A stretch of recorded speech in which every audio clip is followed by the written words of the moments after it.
Well, today marks a full week, Saturday to Saturday, of the Vancouver Canucks not losing a hockey game. 5 straight wins, count them, on the road. And tonight's was fantastic defensive play from the Vancouver Canucks, right? We've seen the offense that they can produce.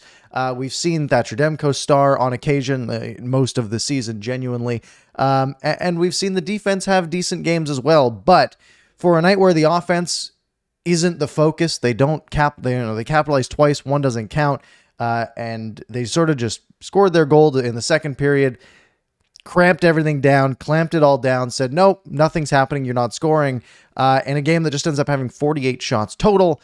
Thatcher Demko gets the shutout, and the Canucks are just finding different ways to win hockey games. That's all it is, right? For a week where the Canucks scored 6, 5, and 4 goals in their last 4 games. So I think 20 goals in their past 4 games. It's actually more than that. It's 21 in their past 4 games. That dries up tonight. But they also went from allowing 12 goals in those last 4 games for 3 goals a game to 0 tonight. And a big part of that, Thatcher Demko. Absolutely perfect. Of course, there's 0 goals on the score sheet. But the way he made some of those plays, some of those saves, especially, were absolutely phenomenal. So let's go through my breakdown of this game. The first period and the third period, my breakdowns are remarkably short. The second period is very long. So we'll get through that because that was a spicy, fun period that we did see. So let's start. First period, it's Demko for the Canucks. It's Ukko-Pekka Luukkonen for the Buffalo Sabres. And the Canucks, pretty boring start for the first 7 minutes or so. Canucks go to the first power play. And really the only decent chance on this power play was for the Buffalo Sabres. And it was Greenway shorthanded that Demko made a pretty nice stop on. Canucks get 2 shots, pretty garbage power play. Honestly, the Canucks were slow for the first 15 minutes of this period. Buffalo wasn't a lot better. They were a little better than the Canucks were, but not a lot of chances either way. However, for the last 5 minutes of this period, the Lotto line comes out with about 5 minutes to play. They have a great shift controlling in the offensive zone. The Teddy Bluger line with Joshua and Garland, they come out for a shift and they dominate play in the offensive zone, and they're able to force an icing, getting the Lotto line back out there again and again, skating circles around Buffalo. They don't capitalize on anything, but they set the tone in the last 5 minutes of the first period, and then we're able to take that into the start of the second period. So it was a very critical 5 minutes, even though nothing's on the score sheet from that. Shots ended up being 9-7 for Buffalo in the first period. There was this interesting one where there was this missed high stick on Carson Soucy right as time expired. Officials have this thing where infractions that occur when the play's not active don't count as infractions a lot of the time, right? You see like big cross checks in front of the net and guys getting in scrums that if they were happening during the play, they'd be a penalty, but since it's after the play, nothing gets called. And Soucy gets caught right in the mouth, immediately, mouths to the ref that he's clearly unhappy, but that one gets let go. We go to the second period, like I said, tied at 0, and the Lotto line seemingly opens this one up 39 seconds in. And it's a great breakout from the Canucks zone. JT Miller wins the defensive zone draw. Canucks break out, and then they break in. And it's the break in to the zone that was the problem. Elias Pettersson had sort of tried to sneak it into JT Miller's skates as they entered the zone. And Miller just got in the zone before the puck did. But then Pettersson stops, fires it over to Besser, and Besser with a phenomenal shot for what seemed like, I think, his 26th of the season, 28th of the season. I don't know how many goals Besser had. It's hard to count that high. But a great shot nonetheless from Brock Besser, even though it doesn't count. So that was nice to see, but the play was offside. So it comes back. Minute and a half later, though, the Canucks keep that momentum going, and it's Sam Lafferty, who's been pretty quiet for quite a while for the Canucks, right? That fourth line's been not too exciting, but they do get one back from Sam Lafferty. Great pinch in from the point. A shot hits Clifton, and then Lafferty sort of turns around, finds the puck in the crease, and bangs it in. And then so it's 1-0. And then right after he scores, Jordan Greenway comes in and catches him shoulder to the chin, or not even the chin. It was the helmet. The Lafferty's own visor ended up cutting him right under the eye, which is classic. Hey, my visor got hit, it bent in, and it cut me. But no call there, even though, again, it's right in front of the official. But it was after the play, so it's allowed, I guess. I don't know. And then we get into the spicy one, the spicy stuff. So JT Miller lays a big hit on Dahlin, and really, Dahlin gets hurt, right? He gets hurt. It's clearly a hit to the head. Now I say that term kind of loosely. Miller's skating in. He's not charging. It was a hit along the boards. It wasn't boarding. It wasn't like a violent hit. It was a solid check. That Dahlin was bent a little bit over, and maybe the shoulder came up a little bit. Ends up being the shoulder sort of gets shoulder and head, a lot of head, I would say, of Dahlin. However, in the NHL rulebook, that's technically doesn't have to be a penalty, right? If it's, a sort of a hockey hit that ends up, hitting the head because the guy's bent over and it was going to be in the shoulder, but the guy adjusted. Essentially, they end up calling a 5-minute major on Miller because after this hit, Dahlin's down, ends up, Owen Power goes after him and they have a mini scrap. And then, they review for a potential 5-minute major on JT Miller. Miller's arm was tight to the body. It wasn't a target or anything, but I can see how they would, in the heat of the moment, be like, hey, it looks like you hit the guy in the head. We're going to call that 5 and review it. I'm totally okay with doing that. I don't know why you don't review the other hit to the head that happened like 3 minutes prior on Lafferty after his goal, but I digress. After the whole review, they end up calling 2 minutes apiece. Power for roughing because they got in a little scrap. And then they call Miller for elbowing, which is completely incorrect. I mean, Miller's elbow was tucked when he made the hit. I think the ref said, okay, we're going to call 2 and 2 because there was kind of that mini scrap and it was a hit that was a little iffy. We'll call 2 and 2. And then I think they worked backwards from there, right? So they end up going 2 apiece, 4-on-4. On that 4-on-4, Ilya Mikheyev gets a breakaway, ends up catching the post clean. Mikheyev has not scored in a while, and that would have been really nice. We need some production out of that second line desperately because they have been completely dead. And the Lotto line and the third line have been completely running the show for the Canucks over the past couple of weeks. Canucks go to the power play shortly after that 4-on-4 ends. Bad power play, lazy power play, some bad passes. There was one play where the puck goes over to Hughes on the wall and he has to take like 3 strides to get there and he just doesn't. And he lets Buffalo pick it up and results in a play going the other way. Power play 2 gets a single good chance, but they really don't get much going there. And then after Miller and Power out of the box, Eric Johnson goes after JT Miller, challenges him to drop the gloves. Would have loved an instigator there, but either way, Miller throws a few bombs. He ends up getting the takedown, and it leaves. I mean, you don't like having JT Miller in the box for another 5 minutes. That's not ideal, but it does leave a Buffalo team that has Dahlin in the dressing room, one other defenseman in the dressing room whose name I don't remember, and then now Eric Johnson in the penalty box for 5 minutes. So they were down to 3 defensemen. Had to have Gergensons come back and play D and almost score on his own goalie, which was quite interesting. Then later on, there's a big scrum after a play by the Canucks net. Benson gives Hronek a shot. Hronek gives him a good shot back. Ends up going 2 aside, 4-on-4 again. And then it's clear that Buffalo's trying to get a little bit of redemption, a little bit of vengeance for the hit on Dahlin especially. So they're taking runs. Like Alex Tuck took a good run at Quinn Hughes that he did a nice little spin away from. You could see they were going after Hughes and Pettersson pretty hard, but Quinn Hughes is a tough guy. It's like prime Russell Wilson, if you're a Seahawks fan, where teams would just go after him and he would just somehow get out of everything.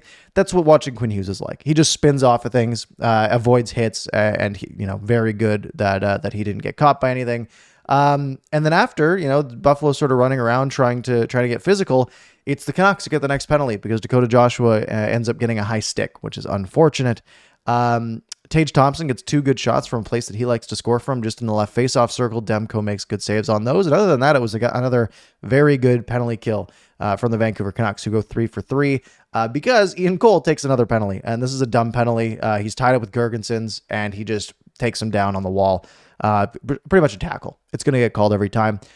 So that's about 2 minutes to go in the second period. Demko absolutely robs Casey Middlestat, a cross ice feed where Demko comes over to his left and makes a big glove save.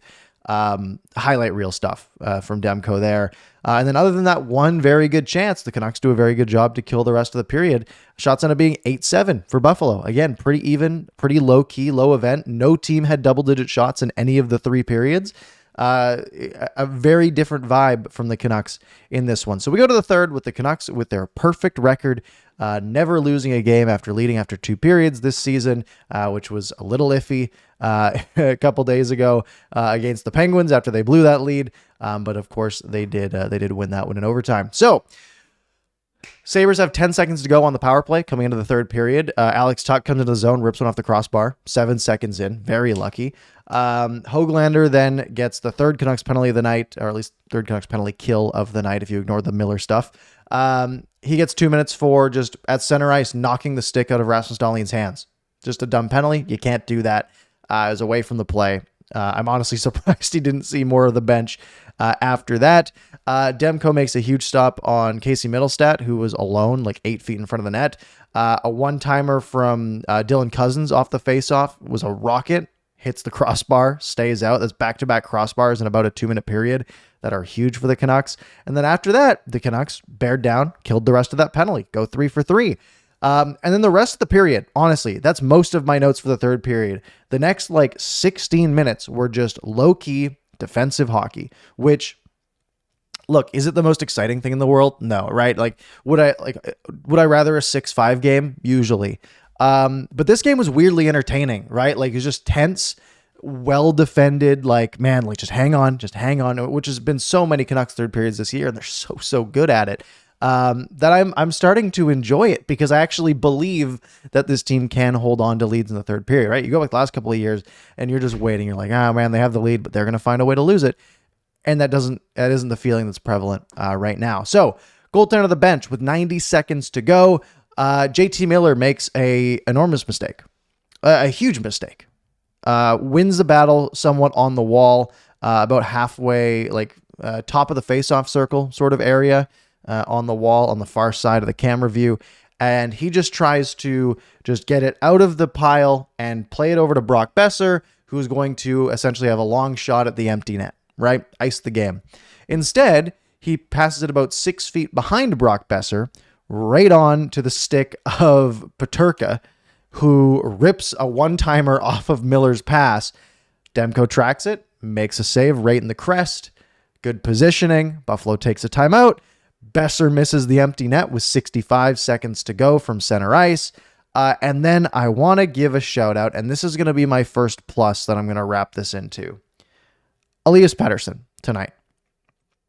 There was obviously at the beginning of the season, we're like, hey, for the Canucks to make the playoffs, someone's going to have made some sort of award case. It just happens that everyone is, right? You have Tocchet for Jack Adams, Hughes for Norris, Demko for Vezina. Everyone's playing fantastic. But one of those thoughts was, well, Pettersson might have to have a Selke caliber season.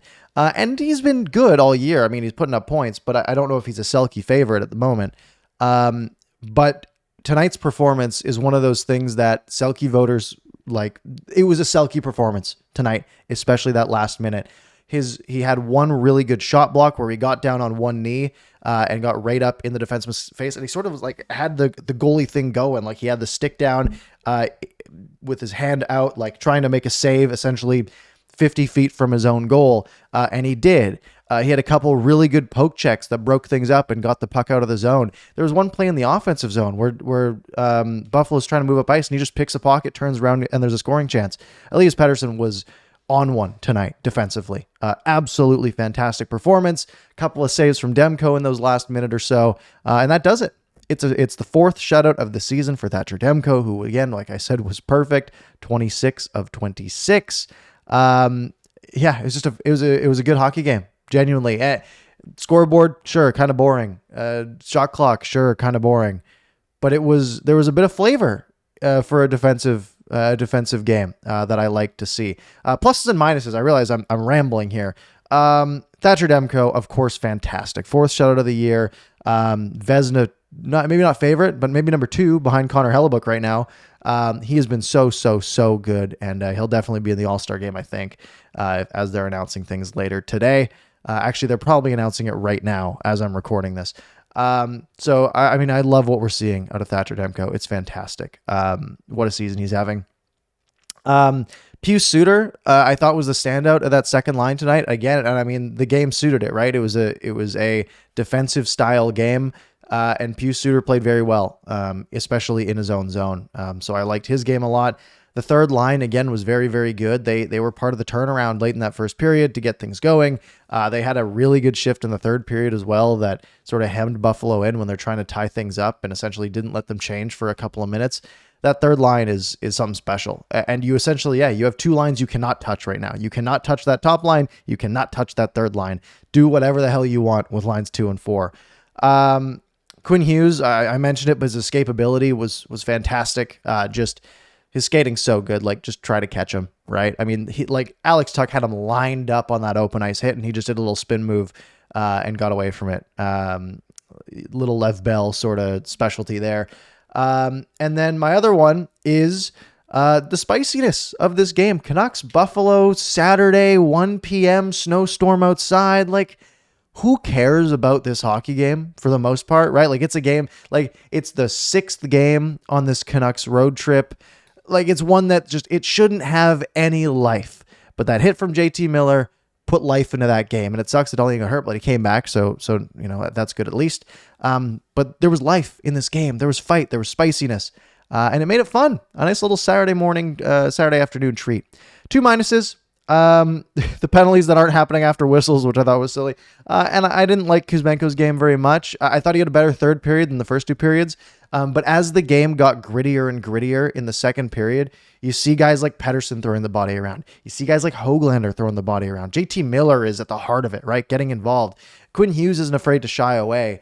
Kuzmenko seemed timid at that point in the game. Like, he didn't have the grit. He didn't get involved the way I'd like to see. And maybe that's just, you know, maybe I missed something. Maybe I was looking for it. I don't know. But that's something that I thought was missing. Either way, Canucks have won 5 straight. They are top of the NHL as of this second, 61 points in 43 games. They've won 29 out of 43 games. Folks, 61 divided by 43 times 82, 116-point pace for the Vancouver Canucks right now. It's fantastic. It's fun to watch. And I will be here as long as they keep winning. Monday, Canucks Blue Jackets, 10 a.m. start. I might do a video if I have time, but I have a job. So it might be tough for me to even watch that game. So you might not see me on Monday until Canucks After Dark. Make sure you subscribe to that. I'll put the logo right here. Canucks After Dark, Mondays, 10 p.m. Go subscribe there. Otherwise, make sure you hit like, subscribe here, and I'll see you after the next one.